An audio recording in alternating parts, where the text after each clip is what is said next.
Shabbat Shalom. Hey y'all, it's KBC. Y'all know I come to y'all with, my modesty journey and different things that I've noticed on this particular modesty journey, right?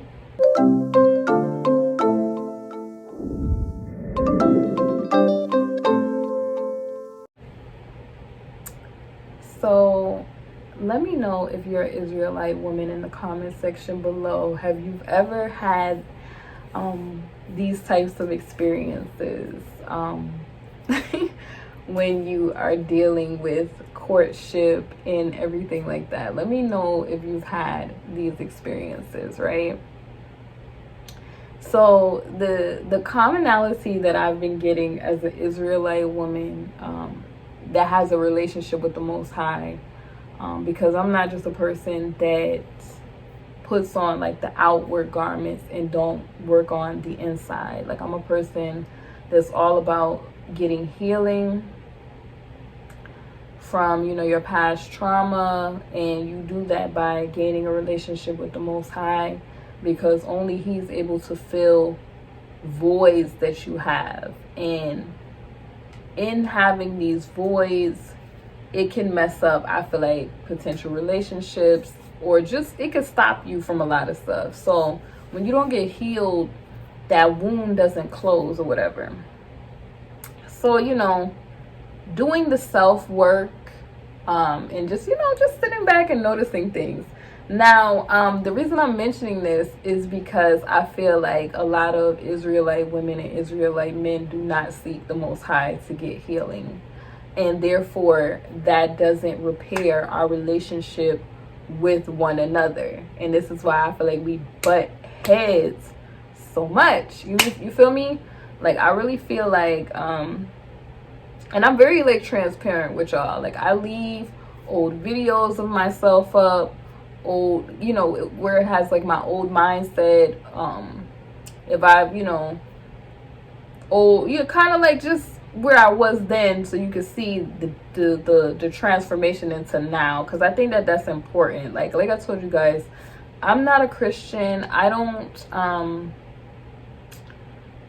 subscribe to religion, because I feel like religion is not relationship. The Torah, the Bible, it does not call for you to be religious, and it's just a bunch of things that if you actually read the Bible for yourself, you will, like, it will help you repair the relationship between, I feel like, Israelite man and Israelite woman. But let me tell y'all, like, the pet peeves out of the experiences that I've been going through, right? So Abba Yah had to heal me in the area of, like, having a bitter taste for the Israelite man. I'm gonna be perfectly honest with y'all. Y'all know this. It's probably past videos where I'm, like, discussing my disdain. I didn't feel that way about all of them, but a lot of them, yeah, due to stuff that, like, you would see, like, in the media, experiences. Now, I'm not a person that believes in, I don't believe in, like, stereotyping, like, all people, but there definitely, from my own personal experiences, were some things that I feel like the Most High had to kind of, like, heal me, so that I was able to love the Israelite man again. And I feel like a lot of Israelite women have to come to that role where they realize that, like, yeah, it could have been hurt and trauma from that. It's about forgiveness. Not necessarily forgetting, but it's definitely about forgiveness. But the pet peeves that I've been going through, I'm mentioning all of this to mention the pet peeves that I've been going through with, like, courtship and, like, like, I guess, men expressing interest, right? All of this is going to make sense, even though there is someone, significant to me, okay? We're working on the courtship process, okay? I'm telling y'all what I've noticed as an Israelite woman that could potentially help other Israelite women in this process when you are, vetting or allowing the Most High to vet men that are showing interest to you. The main thing that got on my nerves, y'all, with the process is men who do not really understand what the real role of what a woman is supposed to be. You have these men that just run around, and in one of my comments, I think Justin, I forget his last name, kind of wrote a comment on my last video where he kind of talked about what my thoughts were about the role of women and how Israelite men kind of make it seem like all women are kind of good for, you know, just shut up, submit. You need to be in the kitchen with your bare feet on, pregnant, all that cliche stereotype stuff. And when I see, like, the biggest turnoff for me as an Israelite woman, when I see like an Israelite man that does not have a genuine relationship with the Most High, it literally blares, okay? It blares when people have a real relationship with the Most High. And when I say that, like, I'm a person that has to spend time away from other people so that I can seek Abaya, so that he can, you know, put into me what he needs to get into me, but also reveal things to me. And any man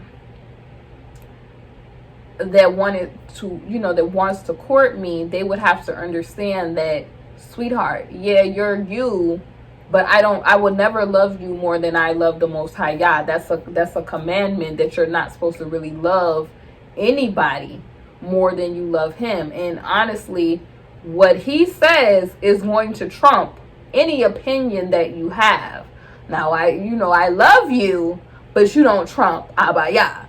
So you would have to respect that that's the particular relationship that me and Abaya that we have, okay? Loyal to him always, and we owe everything to him. So you better get on board. If he tell me to tell you this, and this is for your best interest, and maybe he told woman to tell you because he knew you being stubborn, as a lot of men are, like a lot of these Israelite men, oh my God, like they yell these scriptures out. Honey, they be news to the truth. They yell these scriptures out. It's so annoying. And they come to you and they say stuff like this: you need a covering because I'm a man.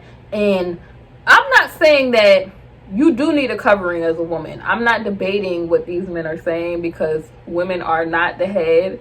I fully understand that. But it's like, ew, when they come leading with that, it's like, ew.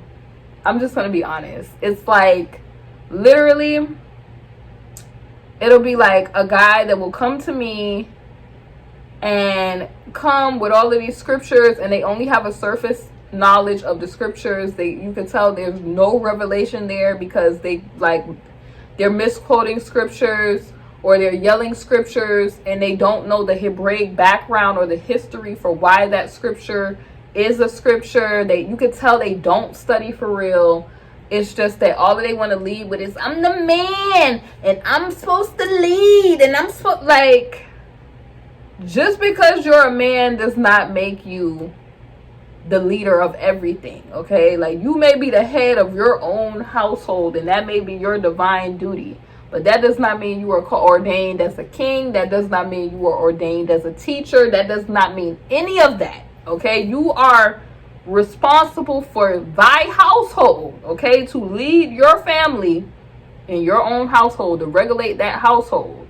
But the problem that I have with a lot of these men is that they kind of busybody their way into other spaces, okay? Like, prime example, you're sitting there trying to give commands to a random woman that you don't know.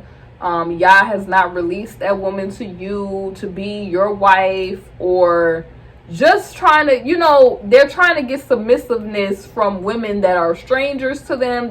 These women don't know them, don't know anything about them, and all they want to leave is, oh, you're supposed to submit. Not to all men, though.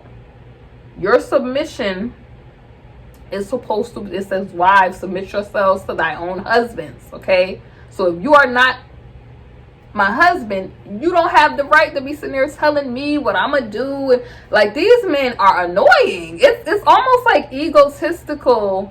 And it's not all Israelite men, because I have came across, like, a lot of Israelite men that were very intelligent. You could tell that they really study the word, that they really have a relationship with the Most High.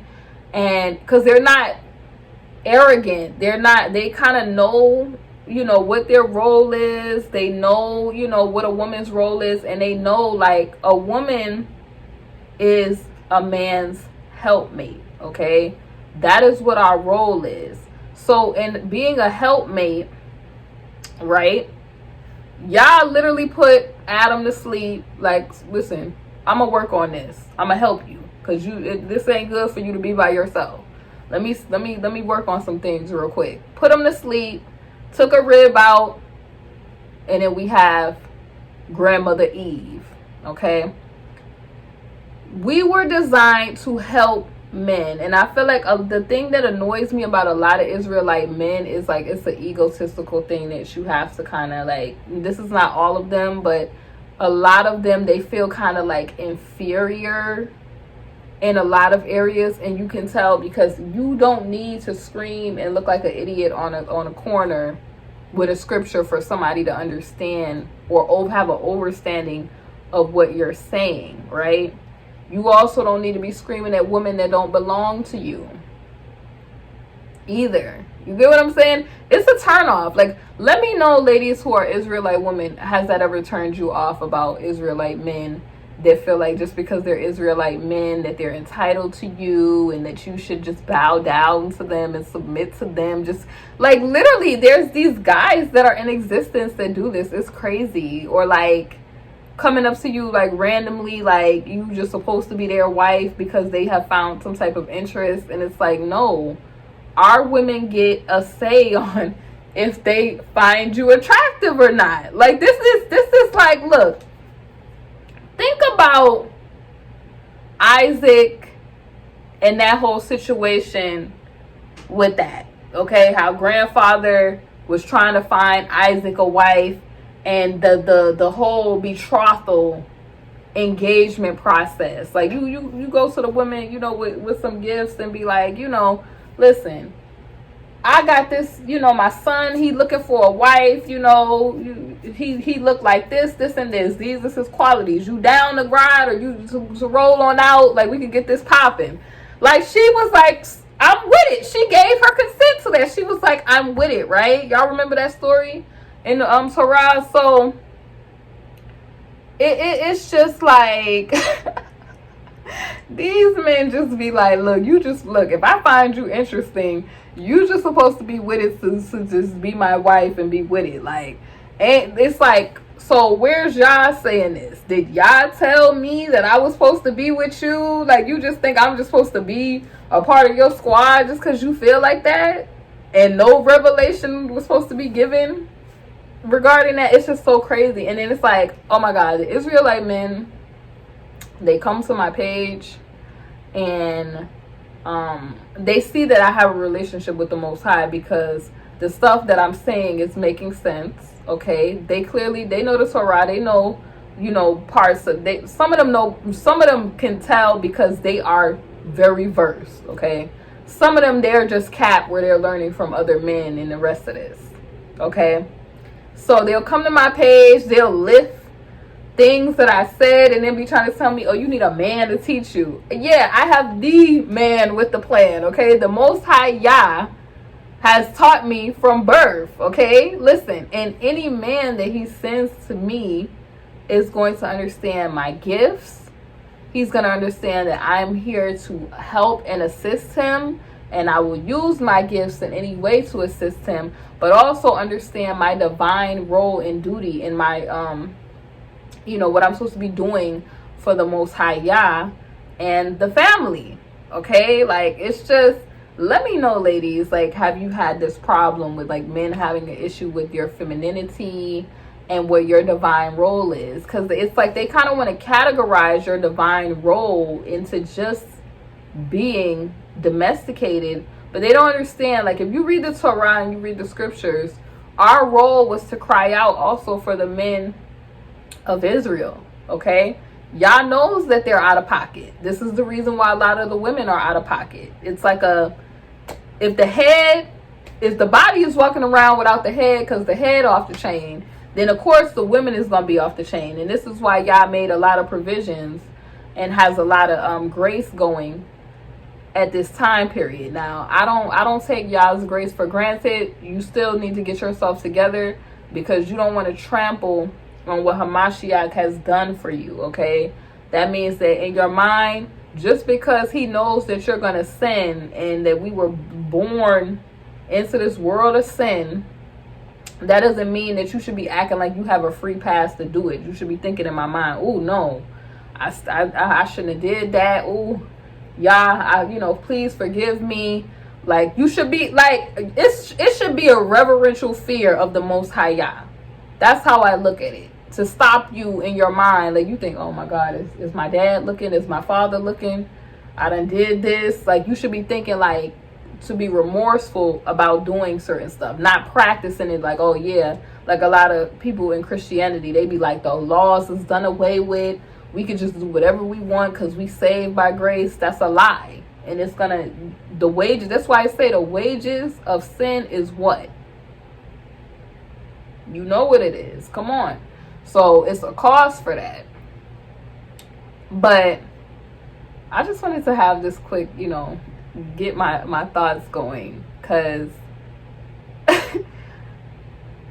even though it's been a journey, and I'm happy about my significant other, because I feel like he understands me. He doesn't try to he accepts me with my gifts. He encourages my gifts and my relationship with the Most High Yah. That's ultimately what I wanted. But also I like how, like, as a man, he teaches me about stuff. Like, it doesn't always have to be like, y'all know, like, people that's just way too over spiritual, they just do too much, where it almost comes off religious. That's what I didn't want in a significant other. Because a lot of the Israelite men that were coming at me were just coming off way too religious, and it was turning me off. So yeah, let me know, like, if you're an Israelite woman, have you ever faced that? The people that Bible thump and the rest of that. Like, leave it in the comment section below. And I hope you guys enjoyed my vent in my chat.